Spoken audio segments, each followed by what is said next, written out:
बच्चों के ACL tear की जो सर्जरी होती है, क्या सर्जरी कराने के बाद बच्चे की हाइट रुक जाएगी? मतलब जो पैर की सर्जरी हुई क्या वो बढ़ना बंद कर देगा? आज मैं इसी पे बात करूंगा। मेरा नाम डॉक्टर मनु बरा, मैं एक ऑर्थोपेडिक सर्जन और आर्थ्रोस्कोपिक एक्सपर्ट हूँ, टीम ऑर्थोस्पोर्ट। सो दोस्तों, जो बच्चों में जो एसीएल सर्जरी होती है, बहुत बार तो डॉक्टर सर्जरी करने से ही मना कर देते हैं जब अगर कोई छोटा बच्चा आता है, क्योंकि उसकी एपिफाइशियल ग्रोथ प्लेट, मतलब हड्डी के अंदर 2 ग्रोथ प्लेट होती है। नी की हड्डी के अंदर 2 ग्रोथ प्लेट होती है, एक होती है फीमर में, एक होती है टीबिया में। फीमर से जो है ग्रोथ प्लेट में हाइट ऊपर की तरफ बढ़ती है, टीबिया में नीचे की तरफ बढ़ती है। सो ये हाइट बढ़ती रहती है। अगर बच्चों में हम स्क्रू सर्जरी करें, जो नॉर्मल सर्जरी होती रहती है, तो स्क्रूज़ क्या करते हैं दोस्तों, आपकी जो ग्रोथ प्लेट है उसको क्रॉस कर देते हैं। क्रॉस करेंगे तो ये ग्रोथ प्लेट रुक जाएगी और हाइट बढ़ना बंद हो जाएगी उस पर्टिकुलर लेग की आफ्टर द सर्जरी। दूसरा, जो बटन लगते हैं वो भी एपिफाइसिस के ऊपर आ जाते हैं, वो नीचे आ ही नहीं पाते नॉर्मल सर्जरीज में, तो वहाँ भी रुक जाएगी। तो ऊपर वाली एपिफाइसिस भी ब्लॉक होगी, नीचे वाली भी एपिफाइसिस ब्लॉक होगी, तो डेफिनेटली बच्चे की उस पैर की हाइट बढ़ना बंद हो जाएगी। सो मोस्टली सर्जन मना ही कर देते हैं, पर फिर भी अगर गलती से किसी सर्जन ने कर दी तो डेफिनेटली आपकी हाइट बंद हो सकती है। पर क्या आज हम 2024 में बैठे, आपको लगता है कि हमारे पास अच्छी टेक्नोलॉजी नहीं है जो हम बच्चों में सर्जरी भी कर लें, जो कि ज़रूरी है?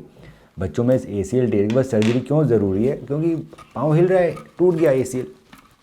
अब ये चीज़ क्या करेगा, ख़राब कर देगा घुटने को, उससे कार्टिलेज डैमेज करेगा, मेनिस्कस टीयर करेगा, परमानेंटली डैमेज करेगा नी को। अगर हम वेट करेंगे बच्चे की एपिफाइसिस फ्यूज़ होने का, तब तक तो बहुत डैमेज हो चुका होगा, बच्चे का वेट बढ़ चुका होगा, बच्चे के खेलने कूदने की उम्र है, वो खेल नहीं पा रहा होगा, बाकी दोस्त खेल रहे होंगे, वो डिप्रेशन में भी जा सकता है। आज all epiphyseal ACL reconstruction with fibre tape internal brace या all epiphyseal ACL repair with fibre tape internal brace से हम जो टनल्स बनाते हैं दोस्तों, वो हम बनाते हैं फ्लिप कटर से, और एक ऑल एपिफाइशियल जिग आती है अलग से।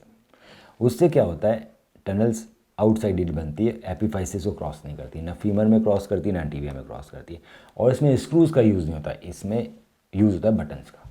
सो फीमर में ही बटन लगता है जो एपिफाइसिस के नीचे लगा है, टीबिया में बटन लगता है जो एपिफाइसिस के ऊपर लगता है। अब एकमात्र इम्प्लांट जो वर्ल्ड में अप्रूव्ड है वो है टाइट्रोप RTA, FDA अप्रूव्ड बच्चों के लिए। सो बच्चों में ACL सर्जरी के लिए FDA ने सिर्फ एक ही इम्प्लांट को वर्ल्ड में अप्रूव कर रखा है, जो है टाइट्रोप RTA आर्थरेक्स का। सिर्फ उसी इम्प्लांट से FDA अप्रूव्ड सर्जरी हो सकती है, और all inside surgery, all epiphyseal surgery ही हो सकती है। ACL रिपेयर का मतलब ये है कि हमने जो टूटे हुए ACL को रिपेयर कर दिया और उसको इंटरनल ब्रेस लगा दिया। रिकंस्ट्रक्शन का मतलब है कि टूटे हुए ACL को हल्का सा हटाया और साथ में एक हैमस्ट्रिंग टेंडन से नया ACL बना दिया। दोनों ही सर्जरीज ऑल एपिफाइशियल वे से हो सकती है।